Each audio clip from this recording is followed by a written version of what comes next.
good to see you. If you haven't been to one of my lectures before, what's going to happen is that I'm going to talk for about 43 minutes, and then we'll have any questions and we'll have a discussion afterwards. Last year at the Swindon Festival of Literature, as Jenny said, I've been quite busy. I've been speaking on Elizabeth Gaskell and Jane Austen. I haven't forgotten my first love, Charles Dickens, by the way. He will reset at some point.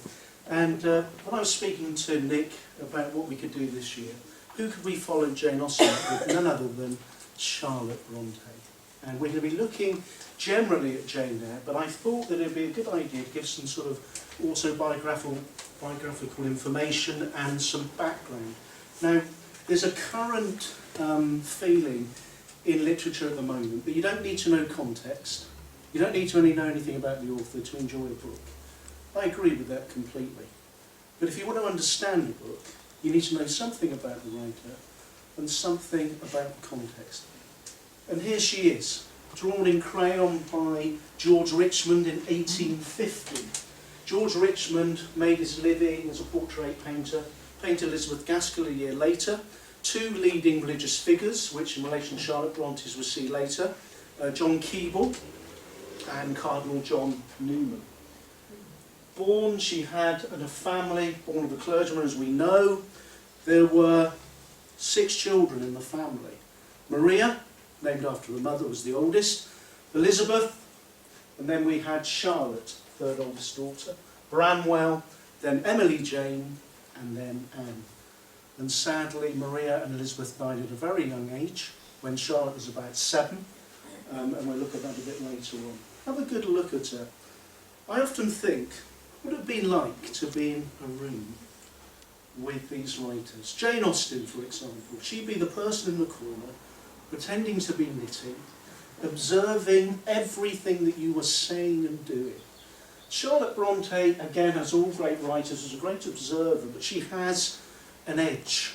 She has a contextual edge. A lot of people will say that Jane Eyre is a romantic novel. True. Also a very, very powerful, controversial novel.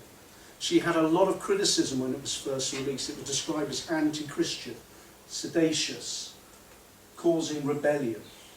How could it be written by a woman? Very controversial book. It's rather ironic, isn't it? As we read Jane Eyre today, ostensibly it appears to us to be a very religious book. It's the only book in Victorian literature I've come across that actually ends directly with a passage from the Bible. Even so, Lord, come quickly. And yet, the contemporaries saw it as being anti-Christian, anti-establishment. We'll look at that a bit later on. So if we go to the next slide if we could. There's the father. Sadly, the father outlived the whole family. Just a little bit about him. Patrick Bronte. That wasn't his name when he lived in Ireland. His name was Patrick Bronte. P-R-U-N-T-Y. Bit of colonial history for you. 1798 was the year of rebellion in Ireland. He was, at the age of 10, decided that he wanted to start reading. At 16, opened his own private school. Was very fortunate to become a tutor to a clergyman, leading evangelical clergyman called Thomas Tye, who took him under his wing, paid for his passage to come to England to attend St John's College in Cambridge to do a degree to become a clergyman. In those days, you couldn't be a clergyman in the Church of England unless you graduated from Oxford or Cambridge. He was very conscious of the anti-Irish feeling, therefore decided to change his name from Bronte to Bronte. Why did he do that? One of his heroes was Nelson. Nelson was the Duke of Bronte, and that's where the name Bronte was born. So here he is. Interesting little story about this picture. The Brontes, I was even reading this week, and I don't know if you saw that, an unknown story by Charlotte Bronte emerged even this week. Incredible. But this picture was painted from a photograph that hung in the tea rooms, the Temperance tea rooms in Haworth. Who has been to Haworth? Fantastic. We'll see a nice picture of it soon. And this picture, photograph on which this was based, disappeared. and resurface a Midland car boot sale 10 years ago. And it's been bought and acquired by the Bronte Trust. He was a man who valued education. He was a man of reading, and unusually for an established church clergyman, he was friendly with the Methodists. He was an external examiner for a Methodist school nearby. He stood by his daughters. His wife died very young, and he lived a long and active life. Next slide. The mother, Maria Branwell. That's where the name Branwell comes from. A Cornish family from Penzance. Father was a merchant, and they were the family that actually built the first Wesleyan Methodist chapel in Penzance. She was one of 12 children, typical of the time, and the infant mortality, 6 of them died before they were the age of 5. When her parents died, she moved to Yorkshire to be with her maiden, a maternal aunt, to help set up a school in Yorkshire. And that's where she met her husband, Patrick Bronte. Love at first sight, apparently. They met in about June and they were married in December. And funny enough, the Brontes were a very close-knit family. It was a double wedding. He married, obviously, Maria.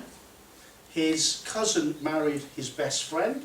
And at exactly the same hour they were married, back in Penzance, her younger sister Charlotte married also. So there were 3 marriages going on at the same time. Not video linked or satellite linked, but we understand that's what happened. And that's where Charlotte Bronte got her name from. Maria, her sister, was named after her mother. She was named after her mother's younger sister. Yep, thank you. This is where the 4, I suppose we'd say, known Brontes were born. Charlotte, Bramwell, Emily Jane and Anne. This is Thornton Parsonage. Thornton in West Riding. Everything about the Brontes is set in what is known as the West Riding. Those who are good historians know that Yorkshire was an unusual place. It was divided into 3 distinct ridings as opposed to the traditional counties and the hundreds. And this is West Riding. This is Thornton Parsonage. And this is where it's been. Thornton's an interesting name. Those of you that know, there was a very close relationship between Elizabeth Gaskell, who was Bronte's biographer, and Charlotte Bronte. Who can tell me the name of the mill owner in North and South? John Bronte. Thank you. Not chance. You'll see that through their writing, for example, when Gaskell was about to release Ruth, Charlotte Bronte delayed her release of Villette so she didn't get in the way. There is constant cross-references in the book. It's really, really interesting. But this is not, although you can visit Thornton Parsonage, what remains, this is not the place that has been associated with the Brontes. Writer and place is a very important factor. Dickens, Kent, London. George Eliot, the Midlands. Gaskell, Manchester. The sisters, the Moors and the Baroness of Yorkshire. Although Charlotte was the exception, of course, because she travelled to Brussels and the professor and the Villette being set there. So we go to the next slide. This is where she attended school, Roehead. Now her father had an interesting thing. Basically when you go to Haworth, 2 things you need to do. You need to go to the parsonage. You can go on the open top bus tour onto the mall, but I advise you to wear a coat and a hat. Having gone there in August, it seemed like it was winter. Just down, there's a preservation railway which stops at Keighley at the other end. And Patrick Bronte had a choice. He was a widower at this time. Did he send his girls to Keighley School, or did he pay a little bit extra to send them to Roehead School? But as a person that valued education, he decided to send Charlotte and her sisters to here. Now, those of you who know the story say, hang on, Dr. Hooper, haven't you missed something out chronologically there about Cowan Bridge School? Well, I have deliberately, because I will come back to that later. She was happy there. She returned as a teacher. The deal was she would go and teach at Roehead School, and her sister Emily would get a free education. Emily went back to the school, didn't get on, so the next deal was Anne could have an education. The head teacher there was named Mary Woolen. Charlotte and her originally sort of had a bit of a clash of cultures. Those who read a lot of the Brontes will know education is a really big factor in the Bronte sisters' writing generally. But they became close friends, even so much so that when Charlotte was married, Mary Woolen led her down the aisle of Holy Parish Church. A very pleasant part of their education. We'll see a bit later that not always a bed of roses. Also, this was close to her lifelong friend, Ellen Nunney, who lived nearby in Hathersage, and they were able to spend time together. Ellen could come to the school, and Charlotte could go to her home. It was a happy time in their lives. The next slide, please, Nick. This is Constantine This is a bit of a shadowy figure. The Times newspaper in 1911 published 12 letters that Charlotte sent to this man. He was, with his wife, the principal of the school in Brussels where Charlotte first went as a pupil and returned with Emily and returned back to teach. She was absolutely infatuated with this man. Difficult, I know, to look upon him in that time, but there was an infatuation there that ended up being quite damaging. Now, Elizabeth Gaskell is a fantastic writer, one of my favourites. She wrote the biography, as you know. She was asked by Patrick Bronte to write the biography. Great news for women in literature. It was the first time that a woman had been asked to write a biography about another woman writer. It was a key moment in Victorian literature there.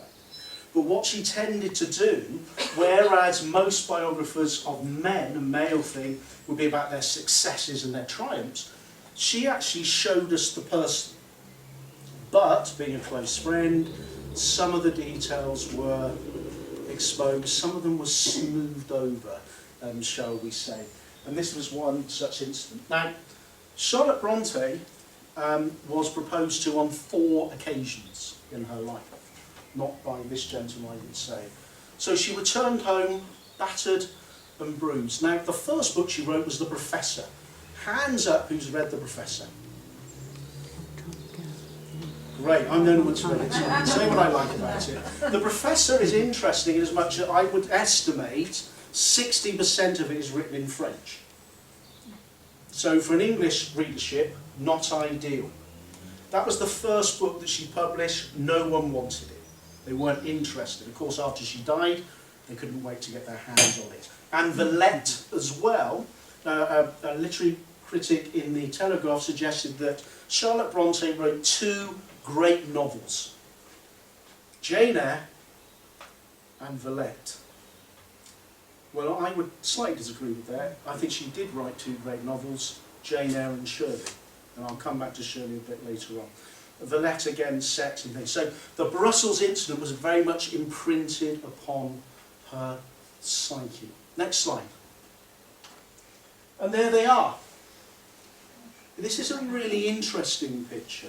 This is in the National Portrait Gallery. What I want you to notice, very interestingly, that we have the 3 Bronte sisters with Charlotte. Now this was painted by Brother Bramwell. Bramwell was the black sheep of the family, and I'll be talking to you about him shortly. What is interesting about this picture is this. He was originally here. And what he did was, under the veil of, I'm cluttering up the picture, he took himself out and painted over himself. But psychologically, in my opinion and other people, that there was something deeper going on about in his life at that time. He was the serial underachiever. He was the first Bronte to have his work published. He was an artist. He wanted to get into the Royal Academy of Art. He wanted to be a writer. But none of those things were achieved. So what did he do? He blotted himself out of the family. Very, very interesting from there. The girls loved him. They became quite frustrated with him. As I say, tried to get in the Royal Academy. He was a great fan of the Blackwood magazine. When their leading writers died, he wrote him a letter saying, "Dear sir, I would like to replace your writer. Yours sincerely, Bronte." Did that 6 times and never got a response. Everything he did fell apart. Again, he tried to be a tutor in a family. Now, even Elizabeth Gaskell admitted that it was likely that, well, he certainly had an infatuation, if not an affair, with the Reverend Edmund's wife. So much so, when the first edition of the biography came out, the Edmund's family threatened to sue Elizabeth Gaskell if she did not remove that information from the second edition, as she did. So that was not to be mentioned. My son will be interested in this. He now has to pay attention because I mentioned his name. He ended up working for the Leeds and Manchester Railway at Sowerby Bridge, just by Halifax. And he started off as a junior clerk, earning £74 a year. Then he got promoted to Leadenden Station. But by this time he had an inherent drink problem. And he was away drinking at the pub when he should have been minding the affairs, and the porter came and helped himself to the till, and he lost his job. He was with the wrong crowd at Haworth. He developed a laudanum addiction problem and a drink problem, and tragically died at a younger age. What could he have become? What could Maria and Elizabeth become? Because look at those 3 girls, what they were able to achieve. Think of Emily Bronte. She wrote only 1 book. What a book it was. We could have been talking about that all night. She was an interesting character. There's a part I was reading. She was out on the moor one day. She was bitten by what she believed to be a rabid dog. Quick as a flash, she gets a knife out, cuts the wounds and cauterizes it. Incredible. Powerful woman. Not what you expect of these. You understand when Wuthering Heights was published. At the same time Agnes Grey was published by Anne Bronte. Who were these people? Who was that? Emily Bronte writing a book like that. A clergyman's daughter. Terrible stuff. Interesting speculation for you. Who has read Agnes Grey? Well done. Who has read The Tenant of Wildfell Hall? 2 hands. Now what is really interesting about Anne Bronte, I'm speculating now, but as we're friends you don't mind me doing so, I'm sure. There has never been, in my opinion, such a contrast between 2 books, Agnes Grey and The Tenant of Wildfell Hall. Those who've read it, would you agree with that? It's a powerful... Tenant of Wildfell Hall is as close as you can get to Wuthering Heights as you can. My speculation is if Emily would have just lived a few more years later, I think her second book would have been that similar contrast. You know, of course, I've mentioned Shirley, I've mentioned Jane Eyre, Professor Villette. There was an unfinished book that Charlotte Bronte was working on called, I'll give you a clue, Jane Austen's best book was called, eponymously, Emma. And someone in 2002 attempted to finish it. I wouldn't recommend you read it. So there's an unfinished book floating around, and we're going to find out about something else as well. Moving on, Nick. There it is. Now, it took ages to search for this. Haworth Parsonage, that's where the Brontes spent the rest of their lives and were to die. I found even better pictures there. Now this is what I want to say. This is the parsonage here. Here is the graveyard, and we've all had our dinner, haven't we? When you go along Haworth, you know, graveyards are really interesting places. I know that sounds a bit morbid. Heathcliff found them, so and so do I. Look at the gravestones. What was going on here? You can't actually see the topography, but what was going on here? There's a slope here. And what would happen when it would rain, when Patrick Bronte arrived, the bodies that were buried would start coming to the surface. That's why cholera, typhoid was around. And he actually redesigned the graveyard. That's why these trees were here. These trees were not here when he arrived. If you go on the internet and see Haworth Parsonage 100 years ago, before he came, you will not see those trees. And there they would come out of the door. They would look upon the churchyard. They would come through the churchyard, and back here is a gate to go into their pew every Sunday.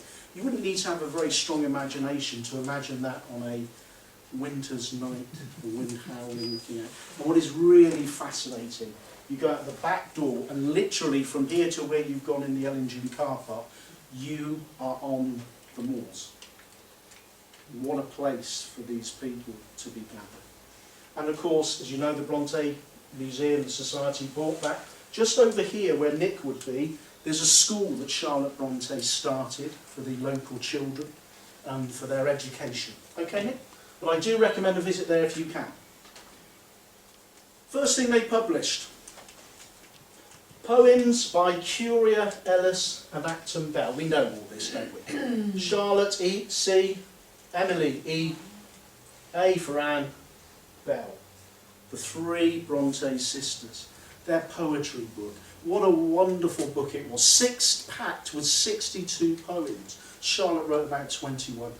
Destined to be a bestseller. Okay? They had to pay Elliott and Jones £38, 7 shillings to publish it, because no one was going to pay to a book of poems by three unknowns, even if they'd known they were ladies, it would have been even worse. Do you know how many copies that sold, that particular book? Anyone like to speculate? Gillian, how many copies of that poetry book sold? Me? Or this No, no, this Gillian. 1846, how many sold? 50.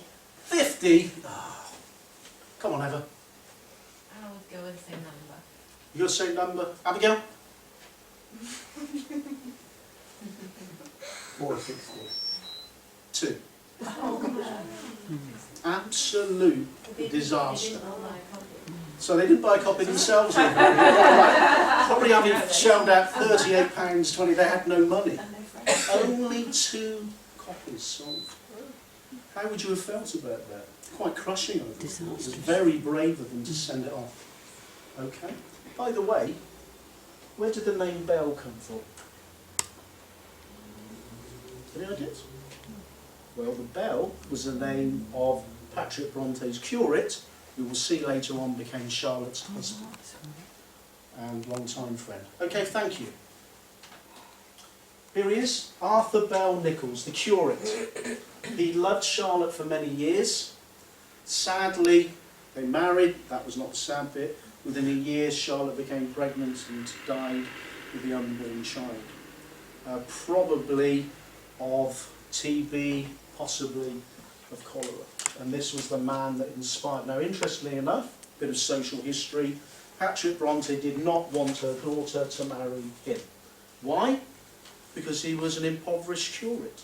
Who was keeping him impoverished? Patrick Bronte. You can't marry my daughter because you're poor. Yeah, but I'm poor because you make me poor. Well, that's not the point, is it? Can you imagine that conversation?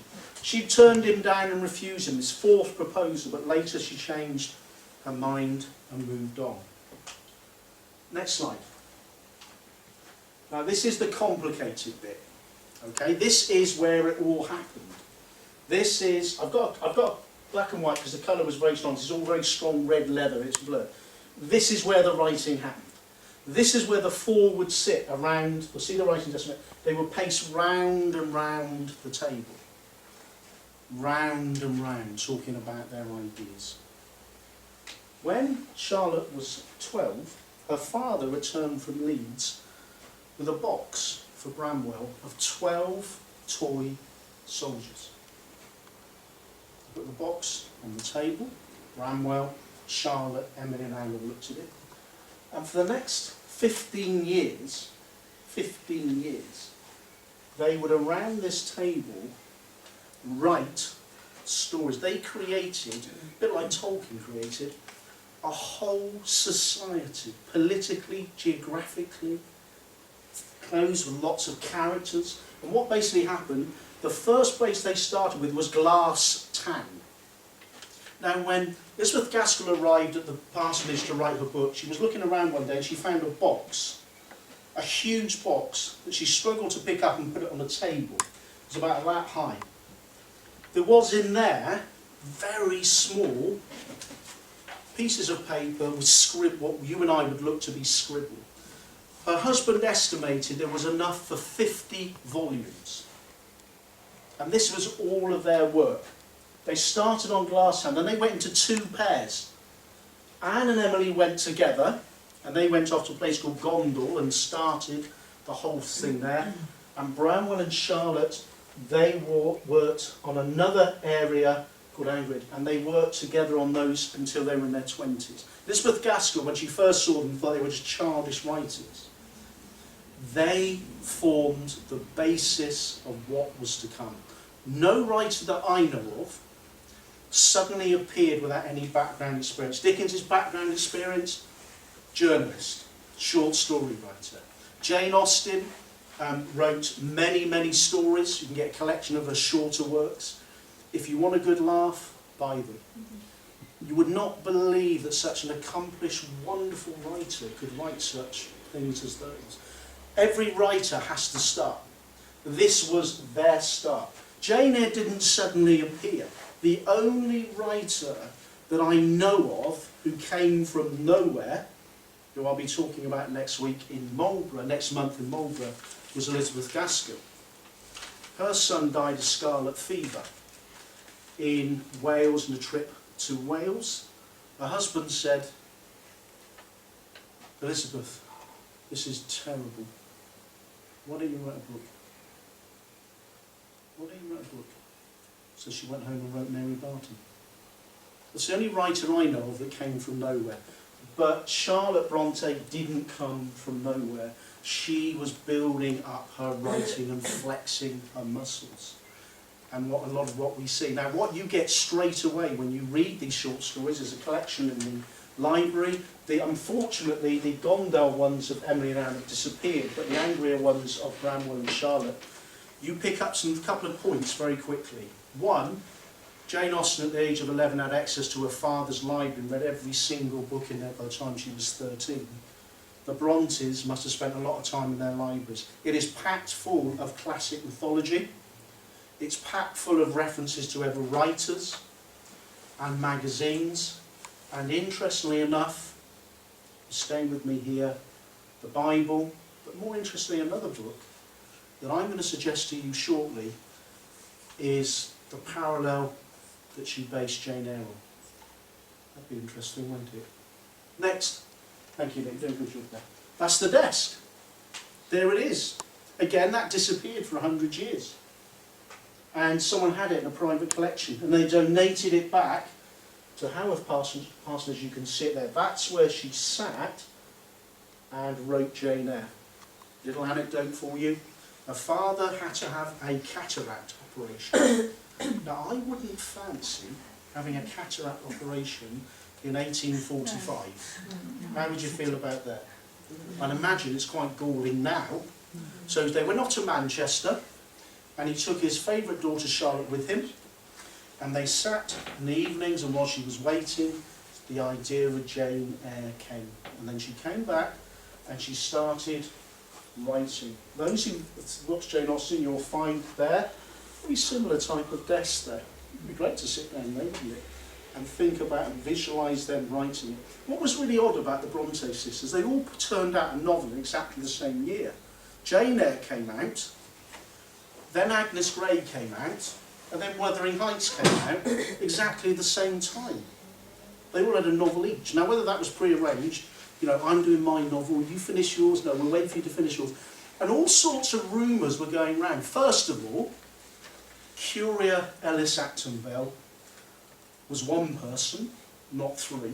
The rumours got to such an extent that Charlotte Bronte physically took her sister Anne to the publishers in London and said, "I am Curia, this here is Acton," because they thought it was free. And the mischievous, naughty publisher that published Agnes Grey started playing games with the public because he said Curia Ellis Acton Bell was one person, and the person who Agnes Grey also wrote Jane Eyre. So you should buy Agnes Grey. So there was a commercial interest, and it was only established. Women didn't write books, generally. George Eliot. Women generally didn't write books. Women generally did not write powerful, earth-shattering novels. As we sit here in 2014, we cannot imagine the impact this book had. And I'll tell you a little bit why in a moment. Moving on, Nick. Is everyone still with me? Now, this is their publisher. You notice this is the first edition.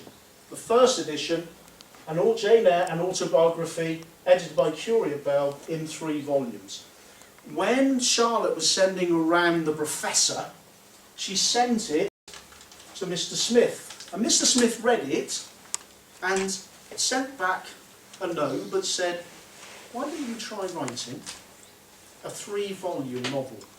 See what you can come up with. So she did. And she sent him a manuscript in 3 volumes. It arrived at Mr. Smith's house on a Sunday morning at 10 o'clock. He undid the packaging. He sat down and started to read it. He read it and read it.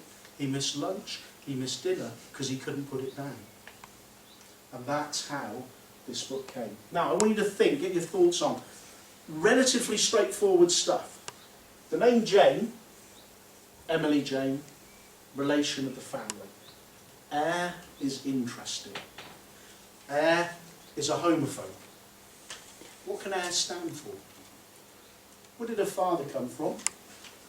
Ireland. Another word for Eyre? Got that? She spent her honeymoon in Ireland. Alexander Pope said, to err is human, to forgive is divine. Err is to make a mistake, to get lost. And of course, what happens to this poor governess? She becomes an heir.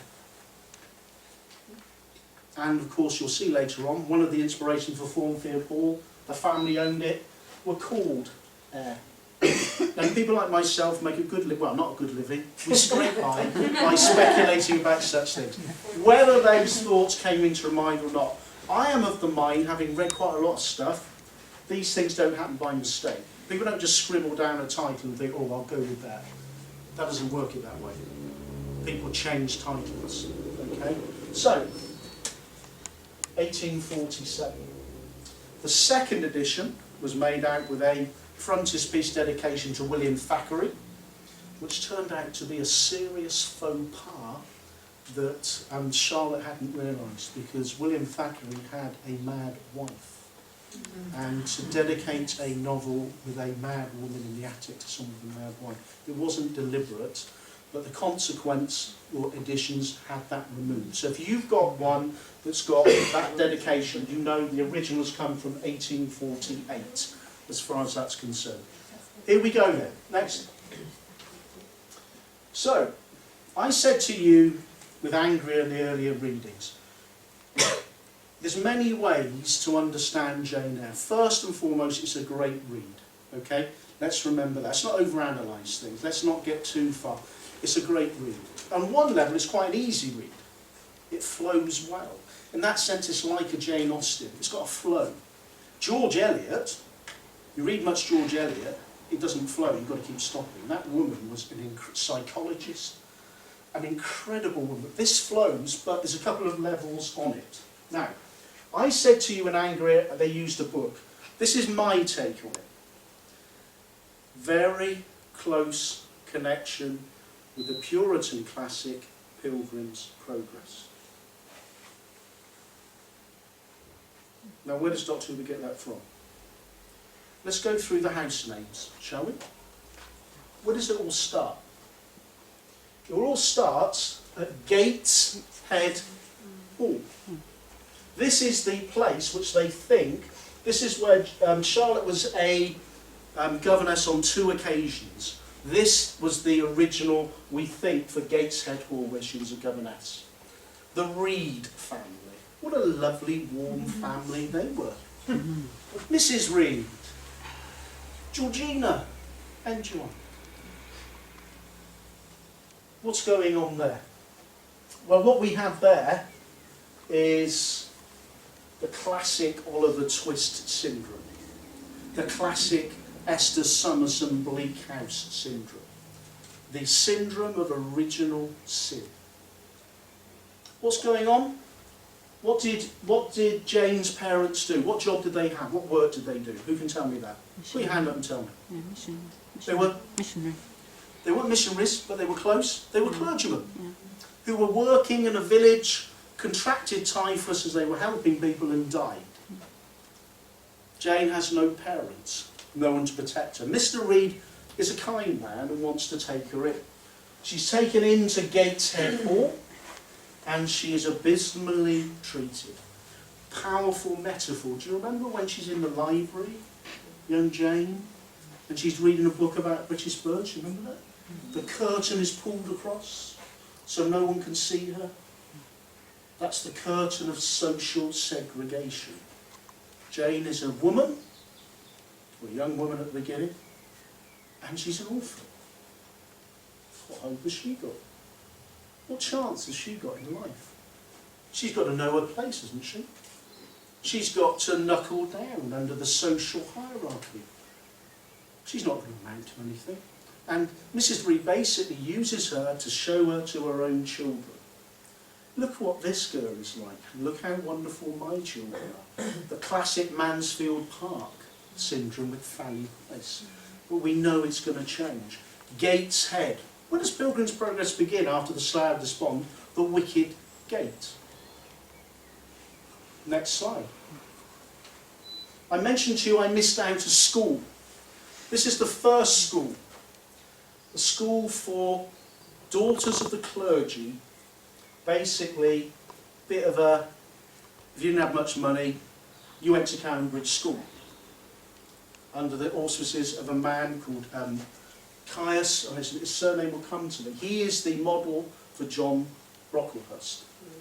Now, interestingly, when he came out of Cambridge, he couldn't be ordained the first year because of his extreme Calvinistic views. Back to the idea of original sin. He is Brocklehurst. He is the one that's brought in and told by Mrs. Reed, this girl is a liar. Can you do something with them? What happens when she arrives at the school? Lowood House. Low wood. Low wood. If you know 19th century, if you get your Oxford English Dictionary, say sort of idiom for disease. Very apt, isn't it? Because that's where Maria and Elizabeth died as a result of being at this school, Cowan Bridge. Lowood, Brocklehurst is there. She's caused to stand on a chair with a note around her neck. And only Helen Burns, based on her sister who died, Maria, is allowed to speak with her. Gateshead, Low Wood. Next. Now we're in business now. Gateshead, Lowood House, Thornfield Hall.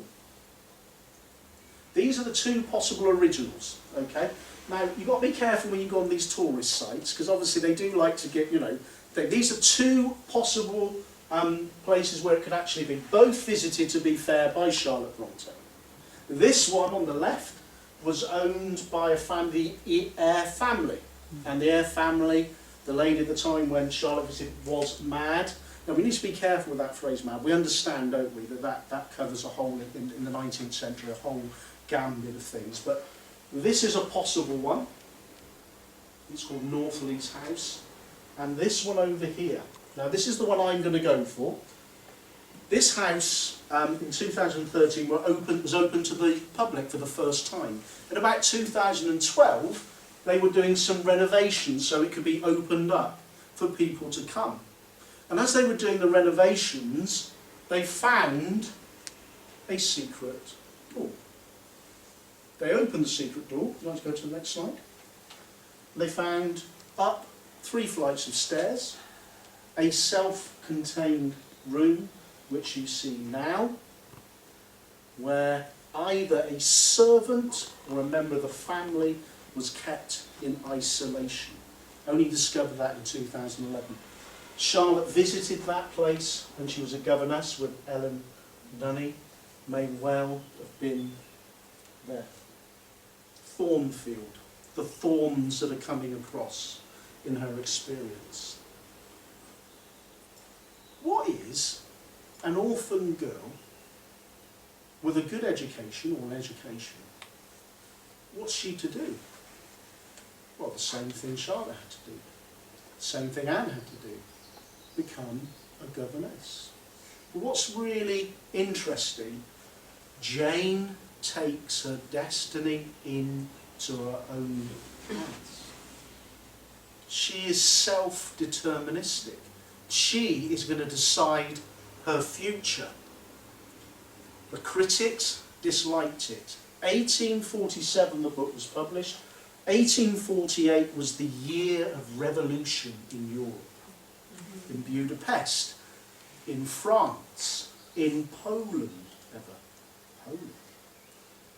And in London, the Chartist movement, who Bronte was accused of actually representing, had been marching through London. The Chartist movement, they wanted a terrible thing. Do you know what they wanted? They wanted equal rights. They wanted votes for everyone. 1832 Reform Act had helped, but only for the middle classes. So in about 1837 they went to Parliament. They had a petition of 1.3 million names on it. In 1839 the population of the UK was probably about 23. That's a huge number. And what did the good old boys in, because they weren't only good old boys in those days, what did they do with that? Took 3 days and chucked it out. So what did the Chartists do? Well, in about 1846, they came up with another petition, but this time it was 3.5 million. And they went to the House of Commons, and they gave this petition, we want equal rights. And what did they do? They threw it out. Some MPs did vote for it. In Glasgow alone, that year, 1848, the Chartists, there was a meeting and 50,000 people attended. The establishment were on an edge, knife edge. Just as 1789, the French Revolution, 1848, revolution across the Channel, what's going to happen? What we don't want is a novel like this about some socially pretentious woman going around making a way for herself. That's not what 1840s, 1850s England was all about. And that's why she was criticised. Next slide, please. This is Moor House. Gateshead, we've had Lowood, Thornfield. This is where, now I've got to be careful because I was told off not so long ago. I call him St John Rivers, but he might well be called St John. Now, I don't know where you want to go on that. If you excuse me if I'm wrong, I'm going to call him St John Rivers because I can cope with that. Because I think the word St John is very important. Because St John wrote Revelation. There's a lot of Revelation quotes. This is where he and his sisters, you remember? Jane's lining up, this social climber, thinks that she's a nobody and couldn't marry the sort of Byronic lord of the manor. What is she thinking about? She even has the audacity to turn up for the wedding. Is there no end to this woman's pretentiousness? And of course she finds the secret and she's out on the moor.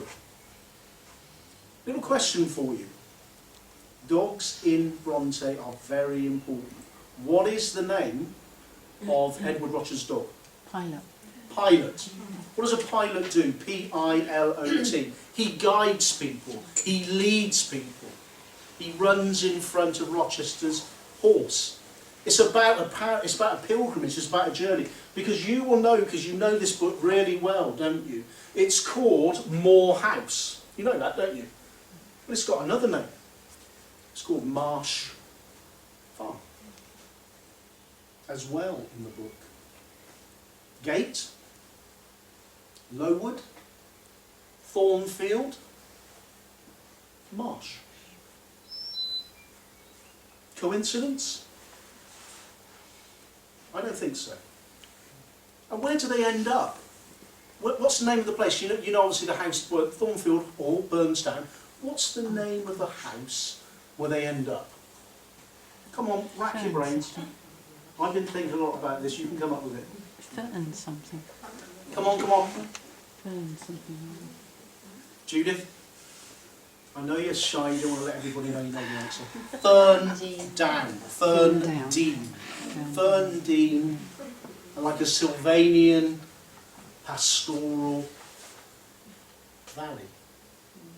She's come from the gate, and Pilgrim ended up at the Celestial City, but she's ended up at Ferndene, and she has the man of her dreams. Now, what is interesting, what's the most powerful scenes, would you say, in Jane? Is it not when good old St John Rivers, he's a sensitive bloke, isn't he? He understands women, or as well as I do. Jane, I'm going to India to be a missionary, and I need a wife. You come in. Well, yeah, I suppose so. And at that moment, and this is what they don't like. You see, they don't like Bronte making fun of Brocklehurst, because I tell you now, they knew who Brocklehurst was. The guy who run the school, when Jane Eyre came out, he threatened to sue her for defamation. Because he knew it was him straight away. Carsus Wilson's name was. And she wrote him a nice letter, and he decided not to sue her. Why is she making fun of such a respectable clergyman? And I must say something with Carsus Wilson if I can. We must remember that writers, they take facts and things that happen, they do exaggerate. He did an absolutely fantastic work on the Isle of Wight, working with soldiers who had drink problems. And when he died, there was a huge turnout. And he also was one of the few clergymen who was interested in helping French soldiers coming back from the Crimea. So I do need to say that, you know, there were good things about him. And we got Brocklehurst. And now we got St John Rivers. What a wonderful man. He's going to India. And Jane Eyre, you know, should be buckling up under the responsibility, going off there, rolling up her sleeve, and she's thinking, and what happens? She hears a voice calling to her. A spiritual moment. Not in church. A voice calling from the wilderness.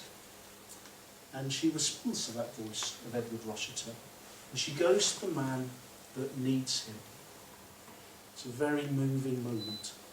Now, when Nick came to me and said, Keith, could you come out with a sort of title? It's always difficult, but right at the beginning of the book, get home when you read it, Bessie, who was the maid at Gateshead, was the only person that was really nice to her, sang a song to her, but roughly about a poor girl and her journey through valleys and mountains. Jane Eyre, the journey of life. Pilgrim's Progress, the journey of life. And the last slide, I think, there it is. If you go into St Michael's and Angels, the church that you saw there, in memory of Emily and Jane, Anne unfortunately died at Scarborough. I don't know if you've been following that story at all. She died on holiday in Scarborough, and the tombstone where she was buried in Scarborough wasn't correct. I think it was corrected earlier this year. But Charlotte was always closer to Emily, and I think it's probably fitting that they were there. And you can just see the bare details. Born April 21st, 1860, and died March the 31st, 1855. And here we are in Rawdon Library, Swindon Festival of Literature, and we're talking about her today. And I hope that that's been interesting. I hope you're going to go home and you're going to grab hold of a Jane Eyre copy and you're going to read it again. And hopefully you'll get something more out of it. So thank you very much for listening. I do appreciate that.